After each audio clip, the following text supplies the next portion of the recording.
आशिकों का दिल बनाया आया अल्लाह ने, उसके रोशन कर दिया फिर इश्क़ रसूलुल्लाह ने।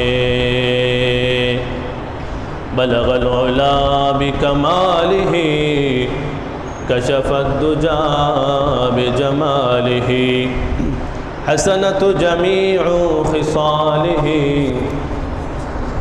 सल्लु अलैहि व आलिहि। अल्हम्दुलिल्लाह, समस्त प्रशंसा महान रবের, যিনি আমাদেরকে আল্লাহর গোলামি করার জন্য মসজিদে আসার তৌফিক দান করেছেন। সেই মহান রবের দরবারে শুকরিয়া তান বলি আলহামদুলিল্লাহ। দুরূদ পাঠ করি সাইয়্যিদুল আম্বিয়া মুহাম্মদুর রাসূলুল্লাহ সাল্লাল্লাহু আলাইহি ওয়াসাল্লামের উপরে, সকলে পড়ি সাল্লাল্লাহু আলাইহি ওয়াসাল্লাম। তাওহীদ প্রেমিক মুসল্লিয়ান ইকরাম, পৃথিবীর প্রত্যন্ত অঞ্চল থেকে আল্লাহর প্রিয় বান্দাগণ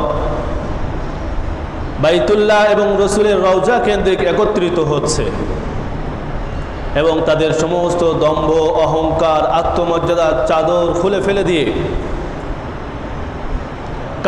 কাপড়ের মতো সিলাইবিহীন দুই টুকরা কাপড় পরিধান করে ধনী গরিব, ফকির বাদশাহ, সাদা কালো বিভিন্ন ভাষাভাষীর মানুষ এক কাতারে এসে দাঁড়িয়েছে এবং উচ্চ আওয়াজে আল্লাহর একাত্মবাদের ঘোষণা দিচ্ছে। লব্বাইক আল্লাহুম্মা লব্বাইক লব্বাইক লা শারীকা লাক লব্বাইক ইন্নাল হামদা ওয়ান নি'মাতা লাক ওয়াল মুলক লা শারীকা লাক। ওই বাইতুল্লাহ গোটা বিশ্বের মুসলমানদের স্মরণ করিয়ে দিচ্ছে আল্লাহ এক, রসুল এক, কোরআন এক, হাদিস এক। সব কিছুর ঊর্ধ্বে উঠে আমরা এক কাতারে এসে দাঁড়িয়েছি। অতএব গোটা বিশ্বের মুসলমান, তোমরাও সব কিছু ভুলে জাতি, বর্ণ, জাতীয়তাবাদ, দেশের বর্ডার, কাঁটাতার সব কিছু ভুলে গিয়ে তোমাদের স্বার্থ যেন এক থাকে। রসুল করিম সাল্লাল্লাহু আলাইহি ওয়াসাল্লাম এটাই বলছেন, আল মুসলিম কাজাসাদিন ওয়াহিদ ইন ইশতাকা আইনুহু ইশতাকা কুল্লু ওয়া ইন ইশতাকা রাসুহু ইশতাকা কুল্লু। পৃথিবীর সমস্ত মুসলমান একটা দেহের মতো, সে যেই প্রান্তেই থাকবে, যদি মুসলমানদের স্বার্থে আঘাত লাগে তো অন্য মুসলমান তার স্বার্থের পক্ষে দাঁড়িয়ে যাবে। আল্লাহ তাআলা কুরআনুল কারীমে স্পষ্ট ঘোষণা করছেন, ওয়াতাসিমু বিহাবলিল্লাহি জামিআ ওয়া লা তাফাররাকু। হে পৃথিবীর মুসলমান, তোমরা তাওহীদ এবং শিরিক মুক্ত এই পথে, এই রশিকে খুব শক্তভাবে আঁকড়ে ধরো, পরস্পর বিচ্ছিন্ন হয়েও না, আলাদা হয়েও না। কিন্তু দুঃখের বিষয়, পৃথিবীর মুসলমানরা এত উদাসীনতার ভিতরে, এত গাফলাতের ভিতরে আছে।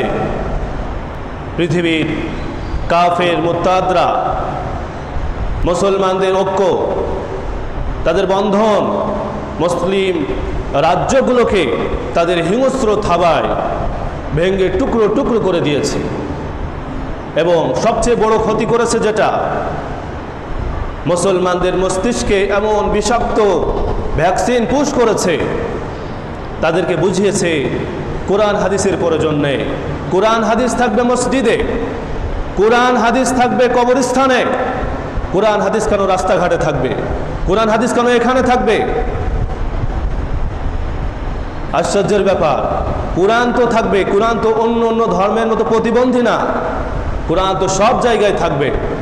এটা আমাদেরকে বুঝিয়েছে কোরআন কেন ওখানে চলবে, কোরআন কেন সমরনীতিতে চলবে, কোরআন কেন অর্থনীতিতে চলবে। কোরআন থাকবে কোরআনের জায়গায়, মসজিদের ভিতরে থাকবে শুধুমাত্র। এটা আমাদেরকে বুঝিয়েছে, আর আমরা সহজে এটা বুঝেছি যে কোরআনের কাজ এটা, ইসলামের কাজ এটা। আরো দুঃখের বিষয়, দেশের ভিতরে আবার এমন জাহিলিয়াত, মূর্খতা ঢুকিয়ে দিয়েছে। আল্লাহ রসুল সাল্লাল্লাহু আলাইহি ওয়াসাল্লাম বিদায় হজের ভাষণে স্পষ্ট বলেছিলেন যে এই সমস্ত হলো জাহিলিয়াত, মূর্খতা, গণতন্ত্র, জাতীয়তাবাদ, ধর্মনিরপেক্ষতাবাদ সহ মানুষের তৈরি করা যত মতবাদ আছে সব এটা হলো জাহিলিয়াত। আল্লাহ রসুল বললেন আজকে এই পায়ের নিচে পিষ্ট করলাম, অথচ সেটাকে নিয়ে আমরা দিবানিশি থাকছি এবং মুক্তি মনে করেছি এই পথে। বিভিন্ন দলে বিভক্ত হয়ে এক দল আরেক দলকে আঘাত করে, দলের পরিচয়ে আঘাত করে, অথচ সে মুসলমান। এজন্য আল্লাহ তাআলা এই হজ আমাদেরকে শিক্ষা দিচ্ছে, সব কিছু ভুলে গিয়ে তারা এক কাতারে এসে দাঁড়িয়েছে, গোটা পৃথিবীর মুসলমান, এবং তাদের স্লোগানও একটা একাত্মবাদের স্লোগান। এটাও আমাদের শিখাচ্ছে পৃথিবীর মুসলমানদের স্লোগান কি হবে। যুগে যুগে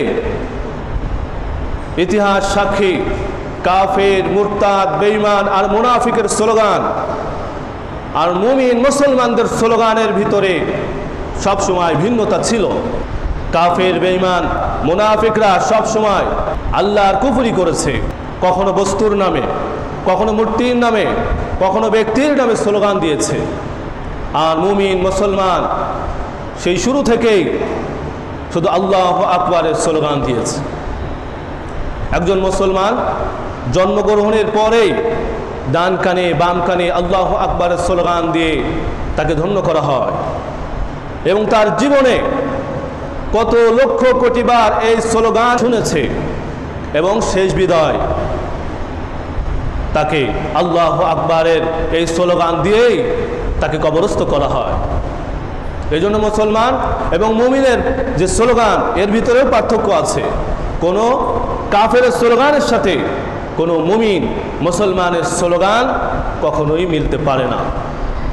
এটা আমাদেরকে শেখাচ্ছে পৃথিবীর যত হাজী সাহেব ওখানে উপস্থিত হয়েছে। দেখো, আমরা আল্লাহর একাত্মবাদের স্লোগান দিচ্ছি উচ্চ আওয়াজে, লাব্বাইক আল্লাহুম্মা লাব্বাইক, লাব্বাইক লা শারীকা লাকা লাব্বাইক, ইন্নাল হামদা ওয়ান নি'মাতা লাকা ওয়াল মুলক লা শারীকা লাকা।